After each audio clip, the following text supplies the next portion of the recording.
Refraction करते हैं पहले। देखो सर, रिफ्रैक्शन मतलब ये हुआ सिंपली कि मान लो कोई भी लाइट रे जब किसी एक मीडियम से दूसरे मीडियम में इंटर करती है, नहीं, ये मान लो एक बाउंड्री है, इस बाउंड्री के ऊपर मान लो कोई मीडियम 1 है और मान लो ये मीडियम 2 है। जब लाइट रे किसी एक मीडियम से दूसरे मीडियम में जाती है तो अगर ऑब्लिकली फॉल कर रही है तो समझिएगा, अगर कोई लाइट इंसिडेंट लाइट रे किसी इंटरफेस पे, इंटरफेस क्या होता है, जो दो मीडियम को सेपरेट करने का काम करता है। मान लीजिए ये कोई दूसरा मीडियम है ना, तो जब लाइट किसी एक मीडियम से दूसरे मीडियम में ऑब्लिकली फॉल करती है तो इसको जाना किधर चाहिए था, इधर ना, एक्चुअली इधर जाना चाहिए था इसे, लेकिन ये अपने एक्चुअल पाथ से बेंड कर जाती है। बेंड किधर करेगी वो डिपेंड करता है सिचुएशन क्या है, कभी इधर भी बेंड करती है, कभी नॉर्मल से दूर भी करती है, कभी नॉर्मल की तरफ भी करती है, जो भी। तो इस फिनोमेना को रिफ्रैक्शन कहा जाता है। रिफ्रैक्शन एक ऐसा नेचुरल फिनोमेना है कि जब इंसिडेंट लाइट रे किसी एक मीडियम से दूसरे मीडियम में ऑब्लिकली फॉल करती है तो वो अपने एक्चुअल पाथ से बेंड कर जाती है, और ये फिनोमेना रिफ्रैक्शन ऑफ लाइट कहती है। ऑब्लिकली फॉल करेगी तभी बेंडिंग होगा, बेंडिंग रिफ्रैक्शन के लिए बेंडिंग नॉट नेसेसरी, रिफ्रैक्शन के लिए बेंडिंग का होना नॉट नेसेसरी, रिफ्रैक्शन के लिए मीडियम में चेंज होना नेसेसरी है। लाइट किसी एक मीडियम से दूसरे मीडियम में जाएगी, लेकिन बेंडिंग वाला सिचुएशन हम लोग ज्यादा पढ़ते हैं, क्योंकि जब बेंडिंग नहीं होती तो कंडीशन नहीं बनता है, केस नहीं बनते हैं, नहीं तो वो नॉर्मल रहता है। इसलिए जो बेंडिंग वाला सिचुएशन है ना, उसे हम लोग स्पेशली पढ़ते हैं, उसी का यूज है। और बेंडिंग होगी कब, जब लाइट कुछ एंगल पे फॉल करेगी, जिसको कहते हैं ऑब्लिक। ऑब्लिक जब लाइट ऑब्लिकली फॉल करेगी तो बेंडिंग होता है। क्लियर? अब बेंडिंग इधर होगा किधर होगा वो बात वाली बात है, वो हम लोग सीखेंगे। फिनोमेना समझ में आ गई? नॉर्मल से जो एंगल बनेगा एंगल ऑफ इंसिडेंस, नहीं, नॉर्मल से रिफ्रैक्टेड रे कहते हैं इसे, जो एंगल बनेगा एंगल ऑफ रिफ्रैक्शन, और इस केस में आई आर के बराबर नहीं होता है। क्लियर? बोलो, समझ पाए? यहां पे आपको एक चीज और समझना पड़ेगा कि जो हमारे पास मीडियम है ना, जिस मीडियम में लाइट ट्रेवल करती है उसे हम लोग ऑप्टिकल मीडियम कहते हैं। ऐसा मीडियम जिसमें लाइट प्रोपगेट करती है उसे ऑप्टिकल मीडियम कहते हैं। तो हमारे पास दो ऑप्टिकल मीडियम है, ठीक है। एक हमारे पास है रेयर, बार बार ये टर्म यूज होगा, और दूसरा एक मीडियम है डेंसर, ठीक है, डेंसर मीडियम। अब ये रेयर और डेंसर मीडियम क्या होता है, दोनों रिस्पेक्टिव है। एक ऐसा मीडियम जिसे मान लो लाइट ना किसी एक मीडियम से दूसरे मीडियम में गई, समझिए, और इस मीडियम में लाइट जो है ना इस मीडियम में ट्रेवल कर रही है 3 × 10⁸ मीटर पर सेकंड की स्पीड से। जैसे इस मीडियम में एंटर करती है इसकी स्पीड मान लो 2 × 10⁸ मीटर पर सेकंड हो जाती है। स्पीड घटी की बढ़ी, तो ये वाला मीडियम डेंसर कहलाएगा। आई बात समझ में? समझे? अगर लाइट की स्पीड स्लो डाउन हो जा रही है सेकेंड मीडियम में जाने से, सेकेंड मीडियम में एंटर करने से लाइट की स्पीड अगर स्लो डाउन हो जाती है तो मीडियम डेंसर कहलाता है। डेंसर मीडियम की टेंडेंसी क्या होती है, एक्चुअल जो स्पीड आ रही होती है किसी फर्स्ट मीडियम से उससे घटा देना। अब रेयर को समझो, जैसे मान लो अगर ऐसा हुआ कि ये मान लो 2 metre per second 2 × 10⁸ metre per second से आ रही है, और मान लो ये 3 × 10⁸ मीटर पर सेकेंड इंटर करने के बाद स्पीड बढ़ जाएगी, तो इस केस में ये वाला मीडियम क्या कहलाएगा, डेंसर कहलाएगा। तब सेकेंड मीडियम क्या कहलाएगा, डेंसर। एग्जाम्पल के तौर पे जैसे मान लीजिए आप रोड पे दौड़ रहे हैं, रोड पे मान लो आप चल रहे हैं या साइकिलिंग कर रहे हैं, मान लीजिए बालू वाला रोड आ गया, तो आपकी साइकिल या बाइक की स्पीड अचानक घटनी जाती है, तो सामने वाला मीडियम कौन सा होगा, जिस मीडियम में एंटर करने के बाद आपकी स्पीड घट जाती, डेंसर। आई बात समझ में? और मान लीजिए अभी आप पानी में दौड़ रहे हैं, पानी में मान लीजिए घुट्टा भर पानी में आप दौड़ रहे हैं और अचानक सा पानी खत्म हुआ, आपकी स्पीड सडनली बढ़ जाती है। या मान लीजिए बाइक पानी में चला रहे हैं और उसी एक्सीलेटर को अगर आप कंटिन्यू रखो तो जैसे जमीन पे आएगी बाइक की स्पीड बढ़ जाएगी। होता क्या है, मीडियम चेंज हुआ तो डेंसर से रेयर हो गया। तो रेयर और डेंसर को पहचानने का सीधा एकमात्र तरीका ये है कि आपको ये देखना है कि लाइट की स्पीड अप हुई है कि डाउन हुई है। अगर लाइट की स्पीड डाउन हुई है, घटी है, तो हम डेंसर मीडियम में एंटर कर गए। अगर लाइट की स्पीड अप हो गई, जैसे हमारी जो थी उससे एक्चुअल से बढ़ गई, इंक्रीज कर गई, तो हम लोग रेयर मीडियम में एंटर कर रहे हैं। क्लियर? रेयर और डेंसर समझ गए? रेयर मीडियम मतलब हो गया स्पीड अप करवा देने वाला मीडियम, और डेंसर मतलब स्पीड डाउन करवा देने वाला मीडियम। और ये कोई फिक्स नहीं होता, ये रिलेटिव होता है। रिलेटिव का मतलब ये हुआ कि जैसे एग्जांपल के तौर पे हम आपको ये बताएं, जैसे हम लोग लेते हैं मान लो एयर वाटर एंड ग्लास, जो ट्रांसपेरेंट मीडियम मेनली है। एयर में लाइट की स्पीड जो एक्चुअल होती है वो 3 × 10⁻8 मीटर पर सेकेंड होती है वैक्यूम। वाटर में होता है 2.25 × 10⁻, आपको याद नहीं रखना है, और ग्लास में होता है 2 × 10⁻8 मीटर पर सेकेंड। अगर लाइट को हम लोग समझिएगा एयर से मान लो वाटर में डाल दिए, तो बताइए 3 से आया और 2.25 से गया, स्पीड घटी की बढ़ी? घट गई, मतलब वाटर ऐसा हमारा कौन सा मीडियम हो जाएगा? डेंसर। परंतु अगर लाइट को वाटर से ग्लास में इंसिडेंट करवा दिया जाए तो वाटर में 2.25 और ग्लास में 2। अब बताइए घटी कि बढ़ी? बोलो। तो घट गई तो ग्लास इस वक्त डेंसर हुआ, तो इसके रिस्पेक्ट में वाटर क्या हो गया? रेयर। तो ग्लास के रिस्पेक्ट में वाटर रेयर है, मतलब जो आपका डेंसर है वो हमेशा डेंसर होगा, इसकी कोई गारंटी नहीं है। वो डिपेंड करता है कि सामने वाला सिचुएशन, सामने वाला मीडियम कैसा है। क्लियर? डेंसर रेयर समझ गए? बहुत सुंदर।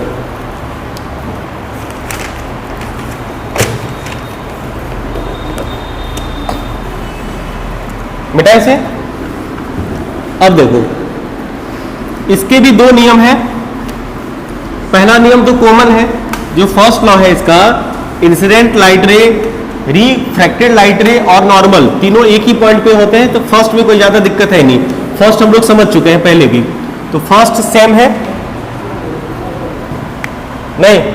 इसके जो लॉज ऑफ रिफ्रैक्शन है वो पहला तो वही है, इंसिडेंट रे, रिफ्रैक्टेड रे और नॉर्मल तीनों एक ही प्लेन में होते हैं, कहानी समझ चुके थे। बस दूसरा जो है ना उसको हम लोग स्नेल्स लॉ के नाम से भी जानते हैं, काफी इंपॉर्टेंट है बोर्ड पॉइंट ऑफ व्यू से, समझिएगा। स्नेल्स लॉ, स्नेल्स लॉ ये कहता है क्या कि जैसे मान लो लाइट आई और मान लो रिफ्लेक्ट कर गई आर और आई से, ये कहता है कि साइन आई और साइन आर का जो रेशियो होगा वो कांस्टेंट होता है। स्नेल्स लॉ कहता है कि साइन आई जब भी रिफ्लेक्शन होगा for the given medium, medium बदलेगा फिर ये रेशियो भी बदल जाएगा। किसी पर्टिकुलर मीडियम के लिए जो साइन आई और साइन आर का रेशियो होगा वो ऑलवेज भी कांस्टेंट होता है, जिसको हम लोग कहते हैं म्यू। सम कांस्टेंट है, बाद में इसे रिफ्रैक्टिव इंडेक्स के नाम से जाना जाता है, रिफ्रैक्टिव इंडेक्स। ये क्या कह रहा है इसको समझो जरा।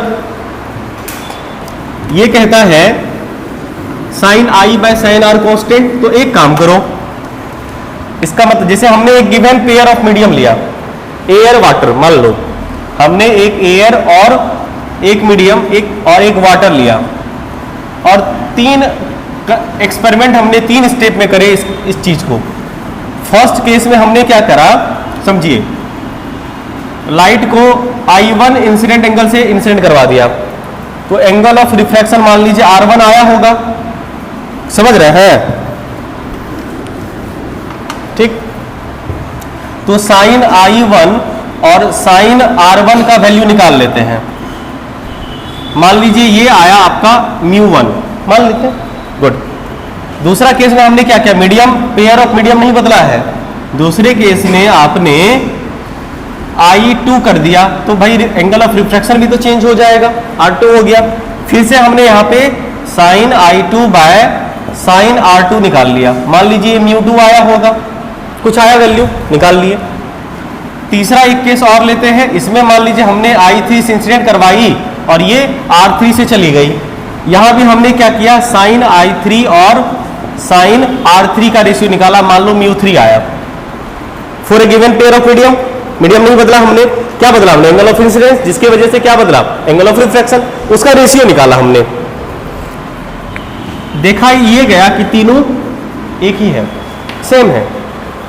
इसका ये मतलब हुआ, जैसे मान लो इसमें आया होगा रेशियो, मान लीजिए 4/3 मान लो रेशियो आया होगा, इसमें मान लो आ गया तुम्हारा 12/9 हो सकता है, इसमें मान लीजिए 16/12। हर केस में रेशियो सेम नहीं है क्या? नहीं है, बिल्कुल है। रेशियो सिंपलेस्ट फॉर्म में रेशियो सेम है। तो ये जो सेम चीज आ रही है ना कि हर केस में, इसी को कहा जाता है refractive index of second medium. क्यों सेकेंड मीडियम का कहा जाता है कि बेंडिंग जो होती है, जब लाइट सेकेंड मीडियम में इंटर करती है तब ना लाइट बेंड करती है, तो रिफ्रैक्टिव इंडेक्स हमेशा सेकेंड मीडियम का निकलता है। सेकेंड मीडियम मतलब जिस मीडियम में लाइट इंटर करती है उसको सेकेंड मीडियम कहा जाता है। ठीक है, और जिस मीडियम से करती है उसे फर्स्ट मीडियम कहा जाता है, और रिफ्रैक्टिव इंडेक्स हमेशा हम लोग सेकेंड मीडियम का निकालेंगे। क्लियर? अब ये सेकेंड मीडियम का रिफ्रैक्टिव इंडेक्स है, इसको लिखने का तरीका ये है, समझिएगा। कभी कभी डायरेक्ट ये भी आ जाता है, refractive index of second medium, किसके रिस्पेक्ट में? फर्स्ट मीडियम के रिस्पेक्ट में। और ये जो 1 है ना, आप 1 यहां भी लिख सकते हैं, यहां भी लिख सकते हैं, यहां भी लिख सकते हैं, कहीं भी लिख सकते हैं, लेकिन 2 जो होगा यही लिखाएगा, क्योंकि refractive index of second medium with respect to first medium. Clear? एक और इंटरेस्टिंग बात यहां पे ये देखी गई कि जैसे मान लो हमने क्या किया, इस मीडियम में एयर में लाइट की स्पीड मान लो v1 है, समझिएगा, डेफिनेशन बनेगा रिफ्रैक्टिव इंडेक्स का यहीं से, और इसमें लाइट की स्पीड मान लीजिए v2 है। हमने साइन I2 और साइन R2 का निकाला, μ2 के बराबर आया। हमने v1 और v2 का भी रेशियो किया, हमें पता था, देखा ये वैल्यू इसके बराबर आ रहा था, एक्सपेरिमेंटली ये वैल्यू इसके बराबर आ रहा था। इसका मतलब ये हुआ, अच्छा साइन I और साइन R का जो रेशियो होता है वही ratio speed of light in पहला medium divided by speed of light in दूसरा मीडियम का हो रहा है। हो गया रिफ्रैक्टिव इंडेक्स आपका डिफाइन। आइए समझाते हैं रिफ्रैक्टिव इंडेक्स को, समझो। देख, हम ये कह रहे हैं कि हमने किसी गिवन पेयर ऑफ मीडियम के लिए क्या किया, सॉरी, ट्रांसपेरेंट मीडियम, लाइट को ऑब्लिकली फॉल करवाई, और मान लीजिए ये R से रिफ्लेक्ट हो गया, इसमें आई, हमने क्या किया, sine I by sine R किया, ठीक है, कुछ वैल्यू आया होगा, मान लेते ये वैल्यू क्या है, म्यू। इसको लिखते कैसे हैं, ये मान लीजिए मीडियम 1 और ये मीडियम 2, तो ये μ2 1। क्लियर है? बाद में देखेंगे ये μ2 बाय μ1 के फॉर्म में लिखाता है, ये लिखाता है इस तरह से μ2 बाय μ1। ये क्या है बाद में समझाएंगे, लिखने का तरीका यही है, और इसे ऐसे ही लिखते हैं, समझ गए? कभी कभी सीधा भी ये पूछता है, 1 2 दे देगा, 2 1 दे देगा, कंफ्यूज करने के लिए आपको 2 बाय 1 करना है, समझ गए हमेशा। तो जब हमने यहाँ पे v1 और v2 निकाला, इसका भी रेशियो v1 बाय v2 का रेशियो यही आता है, मतलब ये सेम आता है। इसका मतलब ये वाला चीज और ये वाला चीज एक ही चीज है, सेम ही चीज है, बिल्कुल सेम चीज है। तो यहीं से हमें डिफाइन हो जाता है refractive index. Refractive index actual में है क्या, रिफ्रैक्टिव इंडेक्स इसी दोनों मीडियम में जो लाइट की स्पीड होती है उसी का रेशियो है न्यूमेरिकली। अगर रिफ्रैक्टिव इंडेक्स का वैल्यू आपको फाइंड करना हो तो न्यूमेरिकली क्या करेंगे,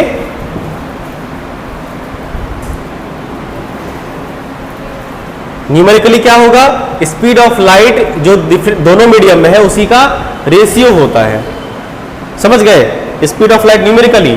लेकिन एक्चुअल में पता है कि रिफ्रैक्टिव इंडेक्स है क्या, समझो। रिफ्रैक्टिव इंडेक्स वो एक प्रॉपर्टी होती है किसी भी मटेरियल की, किसी भी ऑप्टिकल मीडियम की, कि भाई हम में आओगे तो हम तुम्हें इतना बेंड करवा देंगे। जैसे रेसिस्टेंस मटेरियल की प्रॉपर्टी होती है कि करंट को वो रेसिस्ट करता है, इसी तरह से ये क्या करता है, लाइट को कितना अलाउ करेगा बेंड करवाने वाली, कि तुम हम में आओगे तो हम तुम्हें 20 डिग्री से ये डेविएट कर देंगे या 15 डिग्री से डेविएट कर देंगे। ये वाली जो टेंडेंसी होती है, इसी टेंडेंसी को कहते हैं हम लोग रिफ्रैक्टिव इंडेक्स, और इसका वैल्यू किसी फैक्टर में आता है, नंबर में आता है, 1 2 3 1.5 समथिंग समथिंग। तो ये एक ऐसा फैक्टर होता है जिससे लाइट कितनी डेविएट करेगी ये पता चलती है। निकलता कैसे है, उस मीडियम में स्पीड, लाइट की स्पीड का रेशियो कर दीजिए, निकल आएगा। समझ पा रहे बात को? अब रुको तो इसका डिफिनेशन बनता है आपको रिफ्रैक्टिव इंडेक्स का। एक तो स्लेस लॉ आपको बता गया, दूसरा जो एक्चुअल डिफिनेशन स्लेस लॉ से v1 v2 के टर्म में आया, ये रिफ्रैक्टिव इंडेक्स का डिफिनेशन बन गया आपका रिफ्रैक्टिव इंडेक्स, जिसको आप म्यू कहें या एन कहें एक ही बात है। इसका डिफिनेशन बन गया कि it is defined as the ratio, क्या, ratio of speed of light in first medium to the speed of light in second medium. इसी का जो रेशियो होता है, इसी रेशियो को हम लोग रिफ्रैक्टिव इंडेक्स कहते हैं। सिंपली समझ गए?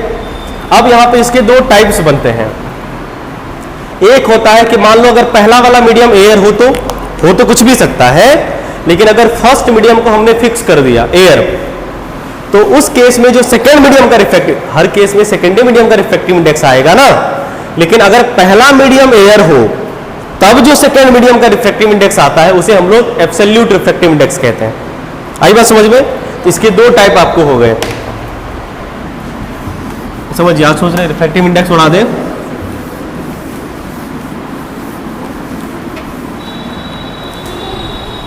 समझिएगा। देखो क्या बता रहे थे, अच्छा हाँ, इसके एक एब्सोल्यूट रिफ्रैक्टिव इंडेक्स,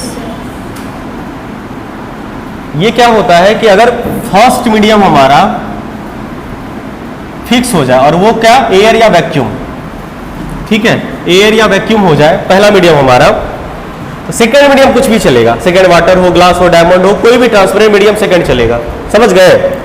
तो लाइट अब क्या होगी, हमेशा एयर से किसी अदर मीडियम में जाएगी ना, एयर से किसी अदर मीडियम में जाएगी ना, तो जो अदर मीडियम का रिफ्रैक्टिव इंडेक्स होगा उसे हम लोग क्या कहेंगे, एब्सोल्यूट, क्योंकि वो एयर के रिस्पेक्ट में आया है। और जब भी किसी मीडियम का रिफ्रैक्टिव इंडेक्स एयर के रिस्पेक्ट में निकाला जाता है उसे एब्सोल्यूट कहा जाता है। आई बात समझ में?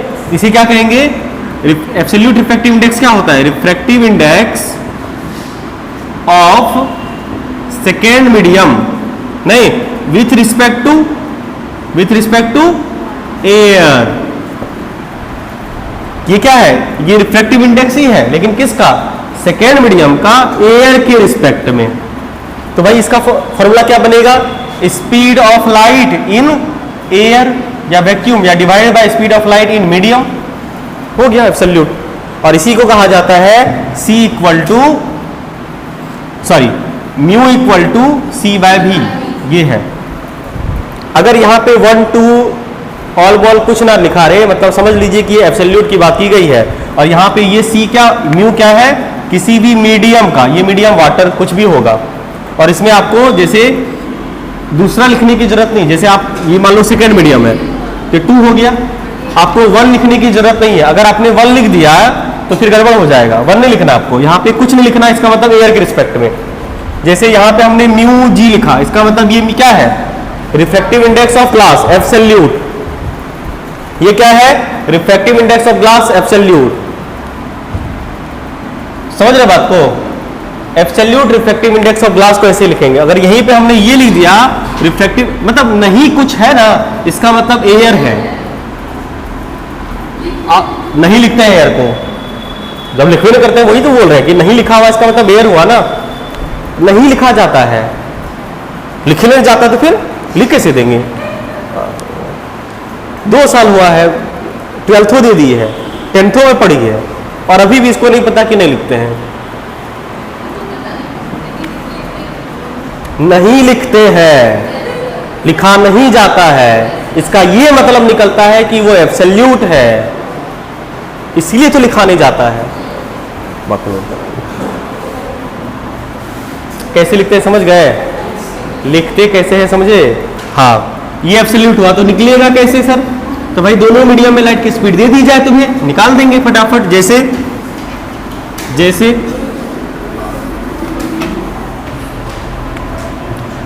समझो बात को, जैसे हमारे पास एक मीडियम है, पहला एयर और दूसरा वाटर। समझो, एयर में लाइट की स्पीड 3 × 10⁸ मीटर पर सेकेंड, और वाटर में 2.25 × 10⁸ मीटर पर सेकेंड। समझे?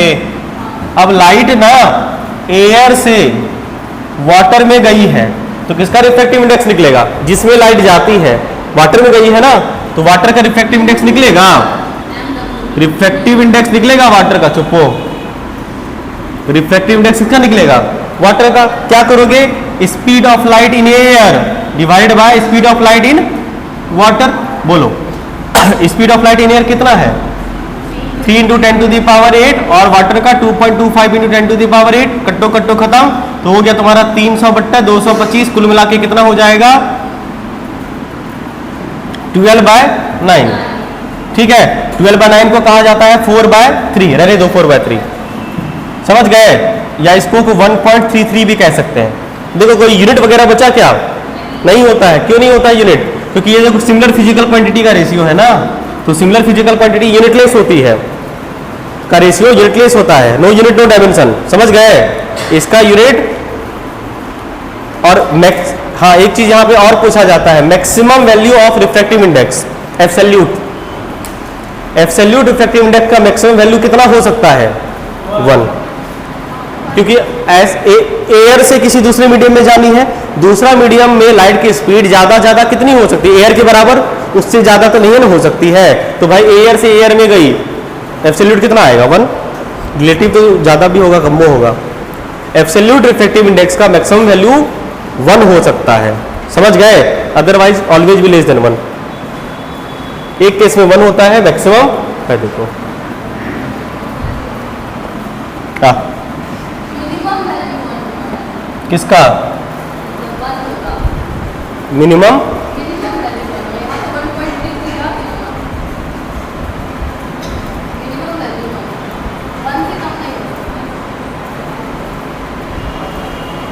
क्या 1 से कम नहीं होगा?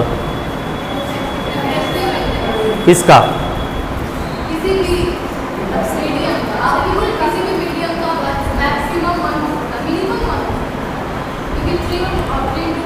ओ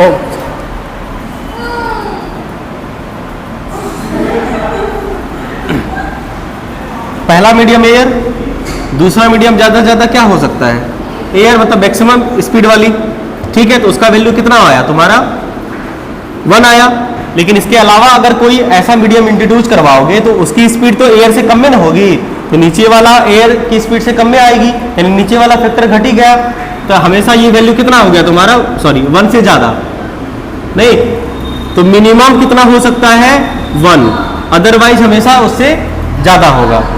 क्लियर? और मिनिमम किस केस में होगा? जब लाइट एयर से एयर में जाएगी, बस एयर से इस तरह की मीडियम में जाएगी जिसमें लाइट की स्पीड एयर के बराबर होती है, ठीक? एयर हो गया, ये वाटर हो गया। अब लाइट तुम एयर से ग्लास में भेजो, ग्लास में लाइट की स्पीड 2 × 10⁸ है, बताइए कितना होगा? एयर में 3 × 10⁸ और ग्लास में 2 × 10⁸, कट के कितना आया? 3/2। ये किसका रिफ्रैक्टिव इंडेक्स है? एब्सोल्यूट रिफ्रैक्टिव इंडेक्स ग्लास का। ग्लास का एब्सोल्यूट रिफ्रैक्टिव इंडेक्स कितना आया? 3/2। और वाटर का रिफ्रैक्टिव इंडेक्स कितना आया? एब्सोल्यूट 4/3। समझ पाए? Very good. ये होता है एब्सोल्यूट का मतलब। क्लियर? आते रिलेटिव पे बात करते हैं, मिटाए से। अब देखो रिलेटिव क्या होता है कि पहला मीडियम एयर को छोड़ के कुछ हो जाए, फर्स्ट मीडियम एयर को छोड़ के कुछ भी होगा, उस केस में जो रिफ्रैक्टिव इंडेक्स आएगा सेकेंड मीडियम का, उसे हम लोग कहेंगे रिलेटिव रिफ्रैक्टिव इंडेक्स। यानी कि फर्स्ट मीडियम, मतलब आप ये कह सकते हैं रिलेटिव रिफ्रैक्टिव इंडेक्स, मतलब रिफ्रैक्टिव इंडेक्स ऑफ मीडियम नहीं, with respect to any other medium except air. Air को छोड़ के, आई बात समझ में? एयर को छोड़ के किसी भी मीडियम का जो सेकेंड मीडियम का रिफ्रैक्टिव इंडेक्स होता है उसको हम लोग कहते हैं, मत लिखो, इसमें लिखने वाला कुछ है समझ में आ रहा है? क्या क्या है? लिखने नहीं रहे, लिखना नहीं है, लिखने वाला काम घर में, ठीक है? हाँ, यह समझिए। रिलेटिव का मतलब ये हुआ किसी सेकेंड मीडियम का रिफ्रैक्टिव इंडेक्स फर्स्ट मीडियम के रिस्पेक्ट में। तो फर्स्ट में एयर को छोड़ के बात करना है, एयर वाला तो बात हो गया ना। अब एयर को छोड़ के तुम कुछ रखोगे, जैसे मान लो अगर एयर से ग्लास में जाएगी तो ये आएगा ग्लास का एब्सोल्यूट, लेकिन अगर यही ग्लास से एयर में गई ना तो रिलेटिव आएगा किसका? एयर का रिलेटिव ग्लास के रिस्पेक्ट में। तो सेकेंड मीडियम एयर हो जाए कोई बात नहीं, तब भी रिलेटिव आएगा। बस फर्स्ट मीडियम आपका रिलेटिव के केस में एयर नहीं होना चाहिए, एयर को छोड़ के कुछ, सेकेंड मीडियम कुछ होगा चलेगा। क्लियर? कैसे निकालते हैं? सेम तरीका निकलेगा। कैसे रिलेटिव? देखो जैसे मान लो, समझो बात को,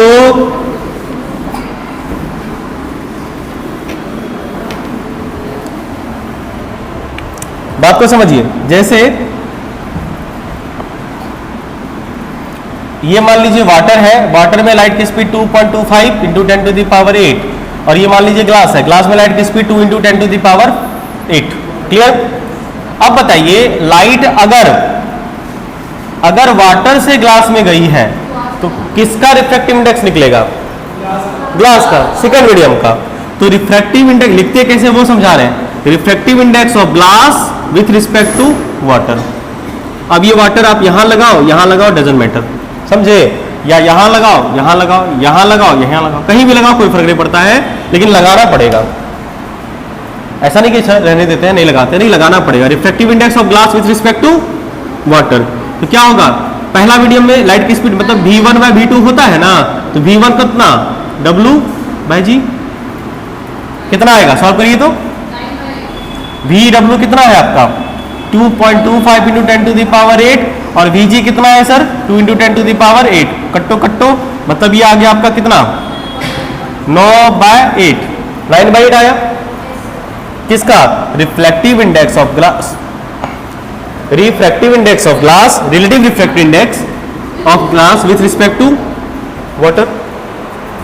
अगर मान लो यही उल्टा कर दिया जाए आपसे, अगर मान लो लाइट ना अब की बार मान लो ग्लास से वाटर में जा रही है, तो किसका रिफ्रैक्टिव इंडेक्स निकलेगा? सेकेंड मीडियम वाटर का। रिफ्रैक्टिव इंडेक्स ऑफ वाटर का विथ रिस्पेक्ट टू ग्लास के रिस्पेक्ट में। तो speed of light in glass, पहला मीडियम कौन है? पहला मीडियम ग्लास है। ग्लास में लाइट की स्पीड 2 × 10⁸ और ये हुआ 2.25, या पलट जाएगा और ये हो जाएगा तुम्हारा 8/9। क्या मतलब समझ में आया? समझ में कुछ आया? हाँ, बहुत सुंदर। मतलब ये समझना है तुम्हें, जैसे मान लो हमारे पास एक मीडियम है, समझना, लाइट पहले मीडियम से सेकेंड मीडियम में गई, बोर्ड पे देखो, लिखना कुछ नहीं है। पहले लाइट पहला मीडियम से सेकेंड मीडियम में गई, तो क्या होगा? Refractive index of second medium with respect to first medium मान लो x आया, समझो। इसका ये मतलब हुआ अगर लाइट सेकेंड मीडियम से फर्स्ट मीडियम में जाएगी ना, तो इसका रिफ्रैक्टिव इंडेक्स 1/x होगा। नहीं समझे? नहीं समझे? देखो, जब लाइट वाटर से ग्लास में जा रही थी, रिफ्रैक्टिव इंडेक्स 9/8 आया ना।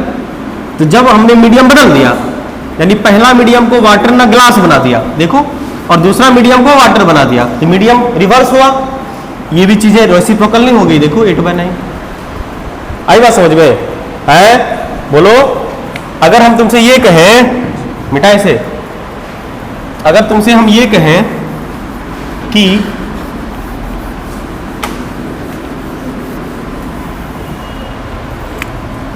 समझना, एयर से लाइट, ठीक है, डायमंड में गई है, ठीक है, और डायमंड का इस केस में डायमंड का रिफ्रैक्टिव इंडेक्स 2.42 है। अगर लाइट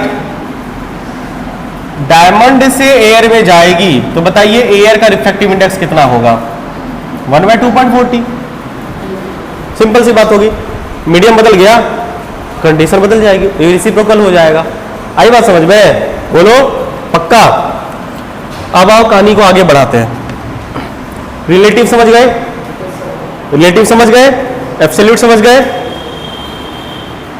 कुछ पूछना है यहां तक? स्पीड ज्यादा है, स्पीड की वजह से प्रॉब्लम, तो कोई बात नहीं, रिकॉर्डिंग को ना स्लो करके देख लेना है? करने से बहुत कुछ होता है, नहीं समझे? आसान बात है, ये तो रिकैप हो रहा है एक तरह से।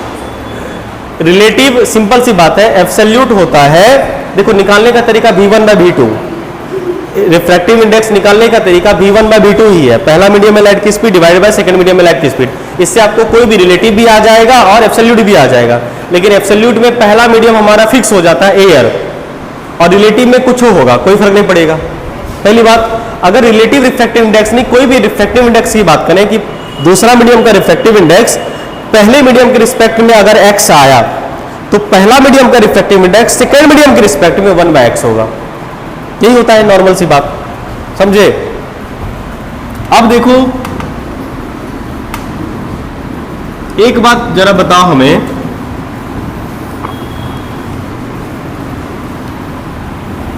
समझना, रिफ्रैक्टिव इंडेक्स ऑफ ग्लास कितना? याद नहीं रखना, आपको दिया रहेगा ऐसे। एब्सोल्यूट है नहीं, ये एब्सोल्यूट है ना, मारेंगे मुंह फुला देंगे। कहाँ लगा हुआ कुछ लगा हुआ है तो रिलेटिव कैसे हो जाएगा? कुछ लगा हुआ है इसका मतलब एब्सोल्यूट है। 1.5 ऐसे भी होता है। और absolute refractive index of water होता है 4/3, ये हमने निकाला है। अब आपने ये किया है कि refractive index of glass with respect to water भी किया है, और refractive index of water with respect to glass भी क्या होगा? पहला मीडियम ये आया था आपका 9/8, अगर आपको याद होगा तो आया था ना 9/8, निकाल सकते हैं ना? हाँ। इसमें दूसरा मीडियम कौन है? ग्लास। आई बात समझ में? और पहला मीडियम वाटर। तो μ2/μ1 सॉरी v1/v2 मतलब velocity of light in water by velocity of light in glass. तो वाटर की स्पीड कितनी? वाटर में 2.25 और ग्लास में कितनी? 2 होता है। ग्लास में कम होता है ना, देखो ना, कट्टू करोगे ना तो ये आएगा तुम्हारा 9 और ये 8। ठीक है, चल। और इसका रेसिप्रोकल होगा तो कितना? 8/9। ठीक है। अब एक काम तुम्हें करना है, समझो। ये क्या है? Absolute refractive index of glass को डिवाइड कर देते हैं absolute refractive index of water से, करके देखते हैं क्या आता है। इसका वैल्यू कितना है देखो तो 3/2, और इसका वैल्यू कितना है 4/3, मतलब 3/2 इंटू 3/4 कितना आया?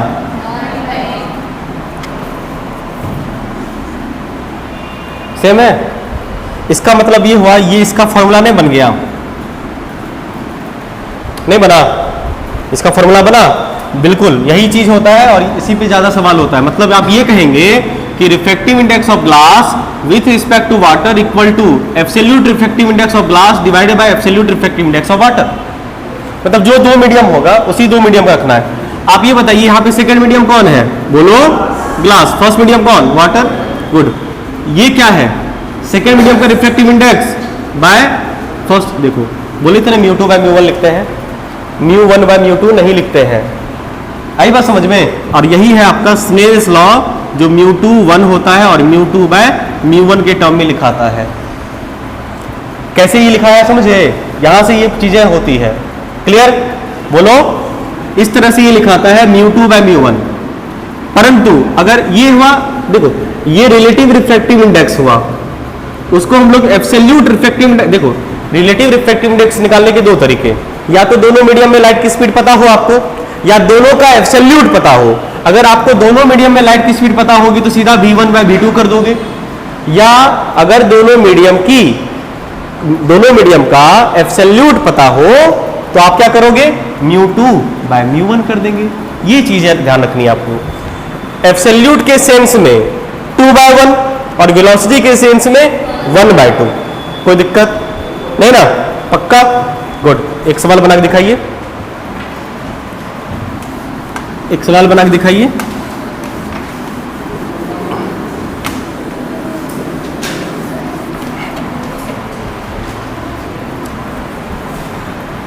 इसका और अगर बेसिक लेवल का क्लास करना हो इस टॉपिक का तो स्टार्ट फिर से होगा।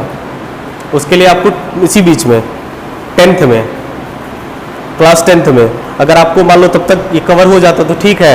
अगर जिसको इसका और बेसिक, मतलब पूरा इतना ही पढ़ाते हैं, इससे ज़्यादा ही पढ़ाते हैं, ठीक है, तो वो आप कर सकते हैं। रिफ्लेक्शन भी स्टार्ट करेंगे, रिफ्लेक्शन भी करेंगे, तो ये दोनों टॉपिक आप फिर से कर सकते हैं। उसमें इन डिटेल्स इतना फिर से पढ़ाया जाएगा, लेकिन वो लंबा चलेगा, तो कर सकते हैं। लेकिन हाँ, एग्जाम से पहले ख़त्म हो जाएगा आपका। तो अगर जैसे अभी दिक्कत, अगर घर जाके प्रॉब्लम बनाएंगे, अगर लगेगा कि नए पकड़ में नहीं आ रहा है, तो इसके लिए आपके पास ये होगा कि कुछ दिनों बाद स्टार्ट होगा, आपको इन्फॉर्म कर देंगे, उसमें आप आके बेसिक क्लास कर सकते हैं एकदम से। उसमें थोड़ा स्पीड भी कम होती है। इसमें जानबूझ के कर रहे हैं कि कारण ये है कि ये चीज़ें पढ़ी है आपको खुद भी पता है कि इसको डिटेल्स में नहीं करना है हम लोगों को मेन मुद्दे पे अभी तक पहुँची नहीं है। जो हम लोगों को करना है एक्चुअल में वो हम लोग कर ही नहीं रहे अभी, तो थोड़ा खींचना तो पड़ेगा। फिर भी इसमें दिक्कत है तो बोलिए। एक बार पढ़ लिए, अब दोबारा घर में जाकर रिवीजन करेंगे, फाइनल टच होगा, उसमें प्रॉब्लम होगा पूछिएगा। ठीक? ठीक है? हाँ। और सब तो समझ में आ रहा है, लेकिन नहीं आ रहा है, जल्दी जल्दी ढेरी समझना पड़ रहा है, बस ये समस्या हो रहा है। कोई दिक्कत नहीं, 6 क्लास 7 क्लास लग जाता है यहाँ तक पहुँचने में, उसको 1 घंटे में करना है तो थोड़ा तो लगना पड़ेगा। और नॉर्मल चीज़ें हैं, V1 V2 इसमें क्या डिस्कस, वो तो छोटा छोटा बच्चा होता है, उसको समझाना पड़ता है। आप लोग अब बच्चे थोड़े, मतलब छोटे नहीं बड़े बच्चे हैं, नहीं जो आप लोग नहीं समझते हैं अपने आप को, कोई बात नहीं। सवाल करते हैं, हमारे पास 2 मीडियम है, समझिए यहाँ पे हमारे पास 2 मीडियम है, एक मीडियम है X और एक मीडियम है Y, समझ गए? तो लाइट किससे किस में जा रही है ये आपको डिसाइड करना है।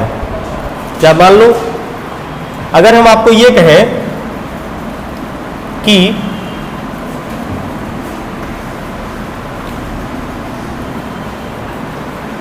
X का खुद का अपना कोई रिफ्रैक्टिव इंडेक्स होगा ना, नहीं होगा, X का खुद का कोई होगा ना, तब या नहीं भी है रहने दो, अगर है तो मान लो μx है उसका, इसका खुद का रिफ्रैक्टिव इंडेक्स कितना μx, या छोड़ो रहने देते, इसमें लाइट की स्पीड दे देते हैं तुम्हें,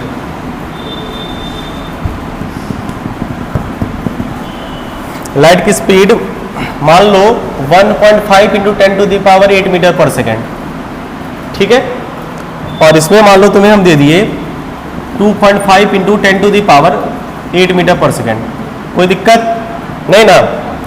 आपको फाइंड करना है चुपचाप refractive index of x, refractive index of y, refractive index of x with respect to y, refractive index of y with respect to x, आराम से बनाएंगे, कोई आंसर नहीं बोलेंगे जब तक हम पूछेंगे नहीं। फाइंड करिए। अच्छा, ये चाहिए speed of light in air 3 × 10⁸ metre per second, बनाइए आराम से। देखिए ये होता है रिफ्रैक्टिव इंडेक्स, एब्सोल्यूट है ना, मतलब एयर के रिस्पेक्ट में, तो आपको ये दे न दे, इसका मतलब शुरू वाला तो निकालना है आपको, मन में सोचना है कि अच्छा एयर से x में जाएगी तो क्या होगी, velocity of light in air by velocity of light in medium x, air में कितना 3 × 10⁸ और x में कितना 1.5 × 10⁸, कट्टो कट्टो करोगे तो आएगा तुम्हारा कितना 2 आएगा ना, ठीक। इसी तरह से इसका करोगे तो velocity of light in air by velocity of light in medium y, air में कितना 3 × 10⁸ और y में कितना है 2.5, तो ये हो जाएगा तुम्हारा कितना 6/5, नहीं 1/1.2, ठीक ठीक। अब देखो या तो तुम v1/v2 करो या तो सीधा कर दो μ2/v1, आप μ2/v1 करिए, μ2 क्या लिखिएगा x ना, तो μx/μy, μx का वैल्यू कितना आया है 2 और y का वैल्यू कितना 1.2, 1.2 का मतलब हो गया जी तुम्हारा इतना, यानी 10/12, सॉरी 10/6, गलत आया क्या 6/10, सॉरी μx/μy है ना, सेकेंड मीडियम μ2/μ1, तो μ2/μ1, μx का वैल्यू कितना है 2 और μ1 का वैल्यू कितना है बोलो रे 1.2, सॉल्व करेंगे तो 20 आएगा, तो 10/6 न होगा, मेरा गलत हुआ क्या,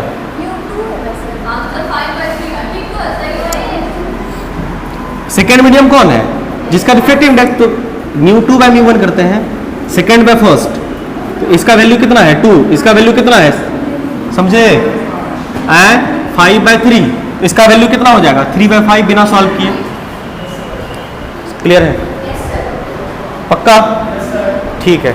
तो आज के लिए इतना ही, मिलेंगे हम लोग अगली क्लास में। अब 28 तारीख को आना है, 27 तक छुट्टी है, 28 तारीख को सेम समय में आपको आना है, 28 तारीख को क्लास है और दिन है तुम्हारा बुधवार, बुधवार की मंगलवार, बुधवार है, सोम तक दशहरा है, मंगल को एक्स्ट्रा रेस्ट करने के लिए, और फिर नहीं बुधवार से आना है, ठीक है, धन्यवाद।